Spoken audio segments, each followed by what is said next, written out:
Kumusta po kayo mga kapatid? Ano na po ang balita? Kumusta po ang inyong mga naging pakiramdam? Sa mga nangyari po sa pagpasa po ng budget ay ayun nga no, nakakalungkot mga kapatid dahil ang PhilHealth po na isa sa mga pangangailangan ng maraming Pilipino na may mga karamdaman at may mga malulubhang sakit ay ang PhilHealth po ang isa sa mga nakakatulong po pagdating po sa pagseserbisyo ng ating kalusugan mga kapatid. At nakakalungkot dahil wala nga pong budget. Hindi po nabigyan ng pondo ang PhilHealth. Sa kaliwat kanang pong nabigyan po ang AIX, nabigyan po ang AKAP, nabigyan po ang TUPAD. Sa pamamagitan po ni Martin Romualdez ay patuloy pa pong namamayagpag mga kapatid ang AKAP program ni Martin Romualdez mga kapatid. Pero ito pong PhilHealth na pangunahing pangangailangan po, ikaw po na Pilipino ay kailangan mo po ng PhilHealth. Kung ikaw man po ay nasa Pilipinas mga kapatid. Number 1 na pangangailangan ng maraming Pilipino, ang PhilHealth na kung sakali po na ikaw po ay magkasakit ay marapat mo po itong gamitin. Pero ang nangyari po ay wala po ito, hindi po ito binigyan ng budget mga kapatid. Isa ka po ba sa naapektuhan? Kami po bilang mga FW ay hindi po nangangailangan ng PhilHealth dahil sapat naman po ang aming mga medical insurance na ginagamit po kung saan man po kaming bansa naroroon.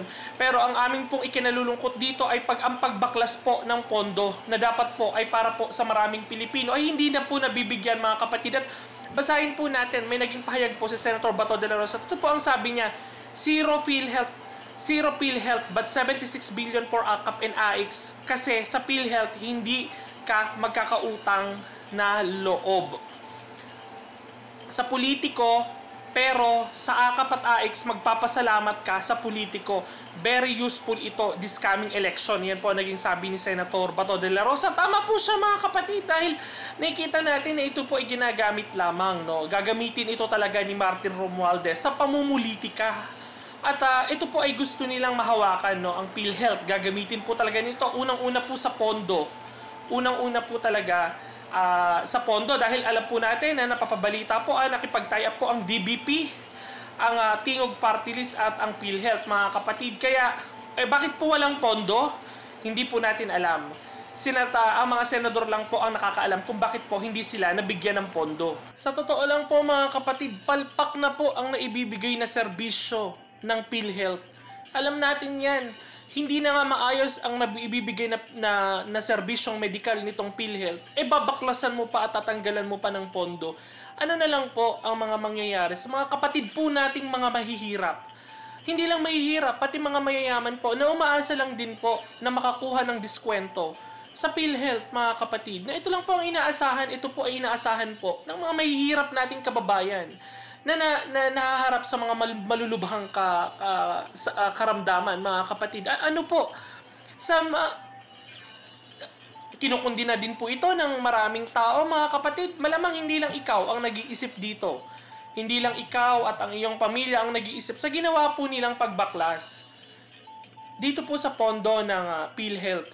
Ramdam natin ang sentimiento ng maraming Pilipino na ito po ay importanteng malagyan at malagakan ng pera ng gobyerno. Hindi po, ito po ay ginagawa na nga po nilang palabigasan. Kita mo, bilyon-bilyon pong pera ang kinuha nila dito, nilimas.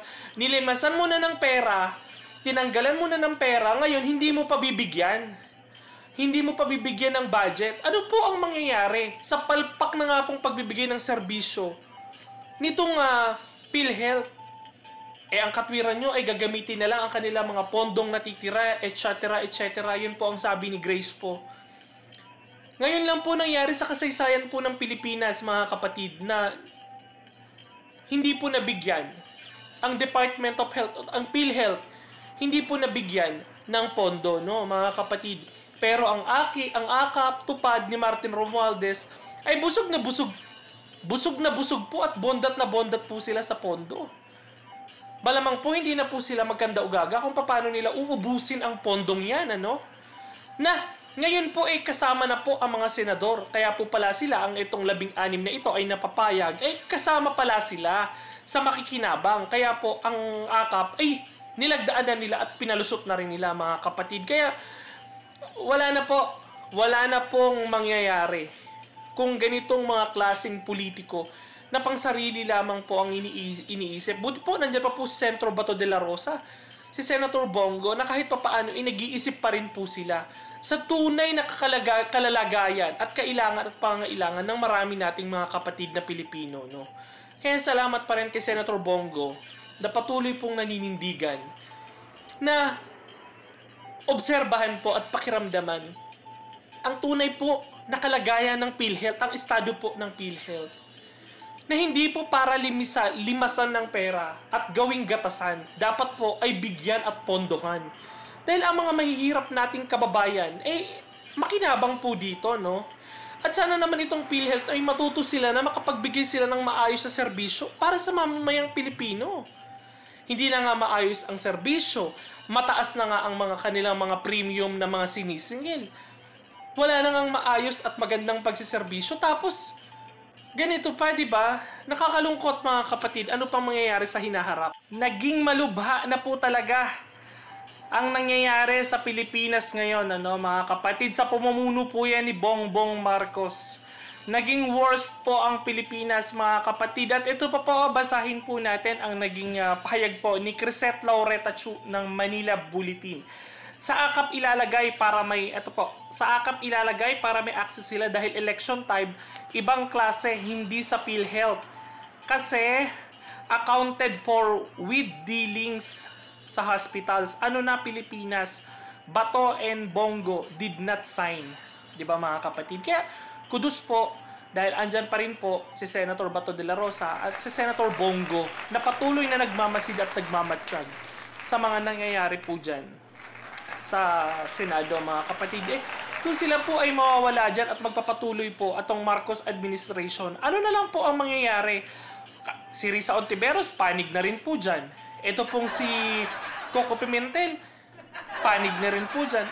Wala na pong kukontra kung sila-sila na lang po. Kaya dapat po ang mga ganito po ay dapat po ay nawawakasan, mga kapatid. At ito naman po, galing naman po kay Malutikia, no?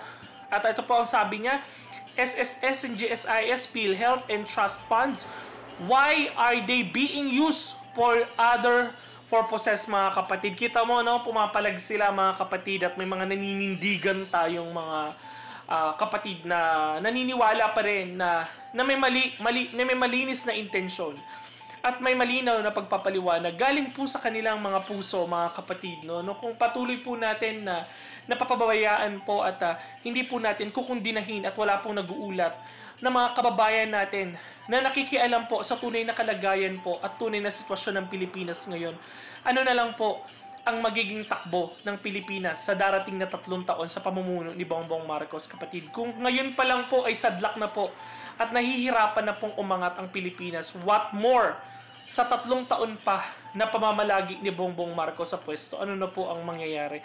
Ikaw, kapatid, ikaw na nanonood dito at nanonood sa ibang mga vlogger, naiintindihan mo ang sentimiento ng taong bayan na may matalinong pag-iisip at may matalinong pagpapaliwanag, no?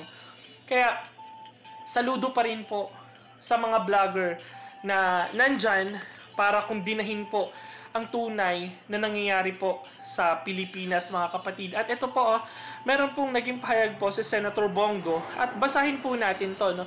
Statement of Senator Bongo on the PhilHealth sa zero budget kahapon December 11 ay nai-ratify na ng Senado ang bicameral committee report kung saan nakasaad na zero budget o hindi maglalaan ng gobyerno ng pondo para sa PhilHealth sa susunod na taon. Gusto ko pong ulitin na ang pagtutol ko dito ay bagamat na-discover natin na may mahigit 50 billion reserve fund ang PhilHealth matapos ang sunod-sunod na Senate Health Committee hearing ng aking pangunguna. I do not agree. They should completely defund subsidy for PhilHealth. This is accountable and anti-for. Paano tuluyang may expand ang benefits ng PhilHealth para sa Pilipino kung ni piso ay walang ibibigay na subsidy ang gobyerno para dito? Ipinaglalaban natin na gamitin dapat ng PhilHealth ng tama ang pondong mayroon sila. Ngunit bilang mga mambabata, suportahan rin natin ang hangaring ito sa pamamagitan ng pagsigurong mapunta sa health ang pondo na para naman talaga sa health na naaayon naman sa batas. Hindi dapat ito mapunta sa iba pang paggagamitan. tandaan po natin na alinsunod sa Universal Healthcare Law, dapat ay ibaba natin ng husto ang bayarin pang medikal ng bawat Pilipino sa mga susunod na taon. Malayong malayo pa po tayo sa hangarin at iba. Baka lalo tayong aatras dahil sa zero budget ng PhilHealth. Uulitin ko po na mahihirap na pasyente ang kawawa dito. Malaking tulong po sa indigent patient kung magpapaganda ang benepisyo ng PhilHealth para mabawasan ang kanilang gastos o out-of-pocket expenses. Imbis na ibayad sa ospital, pwede na nila itong ipambili ng gamot, pagkait at iba pang pangangailangan, mga kapatid. Yan po ang madamdaming naging pahayag po ni Senator Bongo, mga kapatid. No, kaisa tayo dyan at kaisa ng maraming Pilipino na dapat ay mabigyan po ng sapat na subsidy para po makapagpatuloy at makalakad pa po at makapagbigay ng serbisyo ang PhilHealth, mga kapatid. Kayo po, ano po ang inyong masasabi sa mga nangyayari po ngayon? Palakpakan po natin si Senator Bongo, si Senator Bato de la Rosa, na patunay na hindi nabayaran at patunay na naninindigan sa tama. May prinsipyo para sa bayan at may prinsipyo sa mga kababayan nating mahihirap na nararamdaman po ang tunay na sentimiento at tunay na pagpapahalaga ng maraming Pilipino. I-comment nyo po dyan sa ating YouTube channel ang inyong mga pahayag, komento at suwestyon. Babasahin po natin isa-isa yan. Maraming salamat po, mga kapatid.